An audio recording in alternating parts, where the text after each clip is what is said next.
Saúde é sempre bom, é muito importante para a gente. A gente não pode deixar de descuidar.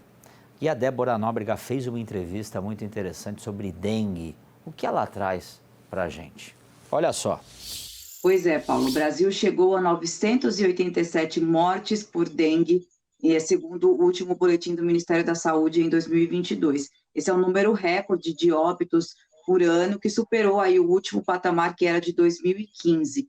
E o pior, ainda há 100 óbitos em investigação, ou seja, o Brasil pode chegar ao fim de 2022 com mais de 1.000 óbitos por dengue. Desde que a dengue ressurgiu aqui no país na década de 80, que não se registravam números tão altos assim de óbitos, uma coisa realmente preocupante. No estado de São Paulo, foram 244 mortes causadas pela doença. E essa preocupação agora aumenta com a chegada do verão, que é uma época aí em que proporcionalmente o número de casos aumenta. E para falar sobre isso, eu recebo aqui o Dr. Roberto Debeschi, que vai dar aqui algumas orientações para a gente a respeito dessa doença, de como se prevenir, né? Doutor, obrigada aqui pela presença. E eu quero começar perguntando sobre os sintomas. Quais são os sintomas da pessoa que contrai aí a dengue? Agradeço pelo convite, é um prazer participar e esclarecer sobre esse tema, que agora será muito relevante nessa época do ano. Bom, a dengue, como ela é uma doença causada por vírus, um arbovírus, é transmitida através de um vetor que é o mosquito Aedes aegypti, né? Existem 4 tipos de vírus de dengue aqui no Brasil, existe ainda um 5º tipo que não está reconhecido aqui no Brasil, e os sintomas, eles vêm abruptamente. Então, a pessoa está bem, de repente, de um momento para outro, ela começa a sentir uma febre intensa, geralmente acima de 38, 38,5, 39, muita dor no corpo, dor muscular, dor nos ossos, dor atrás dos olhos, chamada retroorbitária, dor de cabeça, ela vai ficando muito cansada, muito prostrada. Então, esses são os sintomas iniciais da dengue, podem durar aí de 3, 5 dias, até 7 dias, uma média de 5 dias. A maioria das pessoas, passando esse período, já vai melhorando a partir do 3º e 5º dia. Outras podem evoluir para sintomas mais graves, que a gente chama de sintomas hemorrágicos da dengue, ou a própria dengue hemorrágica, né, onde ocorrem problemas circulatórios, e aí pode agravar a dengue e talvez até precisar de uma internação hospitalar para cuidados mais intensivos. Claro. E não existe, né, doutora, um remédio ou uma vacina específica contra a dengue hoje, né? Como é que está essa situação de medicamentos específicos para essa doença?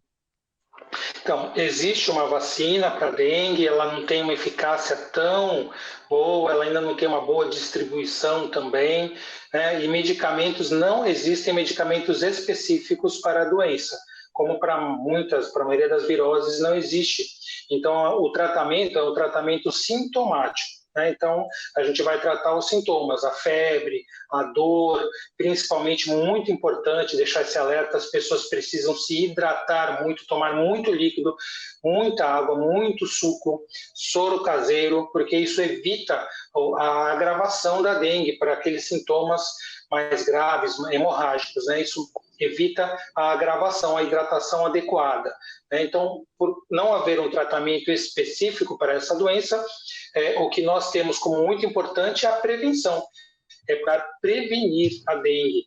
Isso se faz procurando inibir o crescimento do vetor, que é um mosquito. Por isso as campanhas anuais, né, principalmente nessa época, o verão, época de calor, quando os mosquitos se proliferam mais, principalmente os mosquitos da dengue, o Aedes, a fêmea do Aedes é que faz, né, a transmissão, ela cresce em locais onde tem água limpa. Então, se você tem potes de vasos de plantas, potes de água, ou que ficam inadvertidamente, uma garrafa que fica chove e fica ali acumulando água, pneus, tudo isso são locais onde pode crescer o mosquito Aedes aegypti. Então, nós precisamos cuidar da nossa casa, dos nossos arredores, não deixar esses focos de água parada existirem para que o mosquito não tenha o local onde crescer e fazer o seu ciclo evolutivo. E esse mosquito, né, o Aedes aegypti, ele é vetor para outras doenças também, como a chikungunya e a zika. E quais são as diferenças dessas duas doenças aí para a dengue, né? Então, o Aedes aegypti ele pode transmitir essas doenças todas, né? Também através do mesmo mecanismo, mas são vírus diferentes com sintomas diferentes, né? A chikungunya, ela traz um quadro mais articular, muitas vezes com inchaço, com um tipo de reumatismo, vamos dizer assim, as articulações ficam inchadas, vermelhas, isso com muita dor, muito intensa, e isso pode perdurar por muito mais tempo do que a dengue, às vezes fica situações crônicas da chikungunya.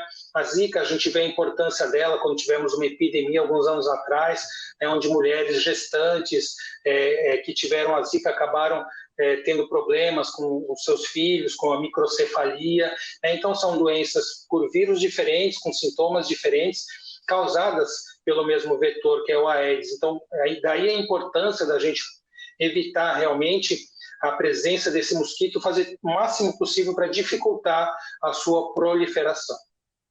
O senhor já comentou aqui que o verão, né, é essa época em que prolifera mais, mas eu acho que a gente pode reforçar ainda, porque o que acontece no verão? Fica muito quente o tempo e tem muita chuva, né? O que acaba contribuindo aí para surgir esses locais com água parada, né? Então, por isso que as pessoas precisam se orientar mais, ter mais atenção agora no verão, né? É bom sempre reforçar isso. Isso é muito importante, porque é a única maneira que nós temos de prevenir a dengue, né? Porque aí chega o verão, o calor, as chuvas, é a época propícia para o desenvolvimento do mosquito, e aí a gente vai ficar sujeito a mais um período de dengue, com esses números crescentes de casos graves e de mortes, né? Nós precisamos evitar isso. E repetindo, como não há tratamento, a prevenção é o mais importante. Não, com certeza, doutor. Eu queria agradecer a sua participação, os esclarecimentos, né?